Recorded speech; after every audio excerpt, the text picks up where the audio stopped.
Bonjour les amis, j'espère que vous allez bien. Est-ce que vous avez entendu parler de l'instinct de biosurvie? Eh bien, c'est ce qui fait qu'une espèce va s'adapter au milieu dans lequel il est. C'est tout simplement le cas de l'espèce humaine. Depuis plus de 20 millions d'années, notre os sphénoïde s'est incliné à bouger pour nous donner les capacités cérébrales que nous avons. Et puis pour une certaine catégorie d'êtres humains, cet os sphénoïde, il n'a pas muté, il est resté coincé à un moment de notre adaptation au milieu et il menace cette espèce de disparition.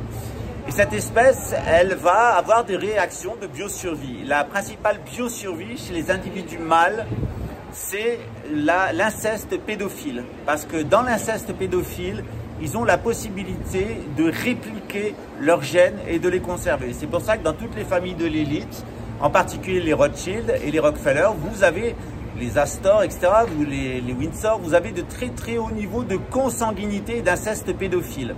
Vous avez un président de la République en France qui est né de l'inceste pédophile d'Élie de Rothschild et de sa fille Elisabeth, c'est Emmanuel Macron, qui a été adopté par un couple d'hommes, dont un est un transsexuel, ami d'Amanda, enfin en réalité de Jean-Michel Trogneux, qui deviendra Brigitte Macron.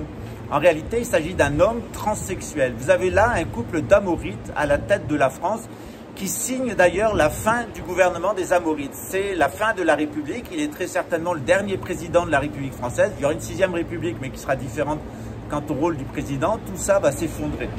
Cet instinct de biosurvie, il est très important si on veut comprendre les mécaniques de la pédocriminalité, la mécanique de la volonté des Amorites d'exterminer 7 milliards d'Homo sapiens sapiens, comme l'annonce un Amorite, par exemple, un homosexuel suisse israélien, comme Yuval Harari, professeur d'histoire, qui lui propose la destruction de tout l'héritage de Noé, c'est-à-dire de l'agriculture et de la religion. Il veut détruire la religion pour la remplacer par une religion unique et d'autre part, il veut détruire l'agriculture pour enfermer les gens en ville sous intelligence artificielle nanorobots en gavant les gens de nourriture hydroponique. C'est un rêve de démence, c'est un rêve d'une branche de l'espèce humaine qui va bientôt s'éteindre, qui est vouée à la disparition et qui en attendant fait son baroud du déshonneur. Moi j'ai connu ça dans ma vie, j'ai eu il y a quelques années affaire à un groupe d'Amorites qui a essayé de prendre le contrôle de mon institution comme ils ont pris le contrôle de la France.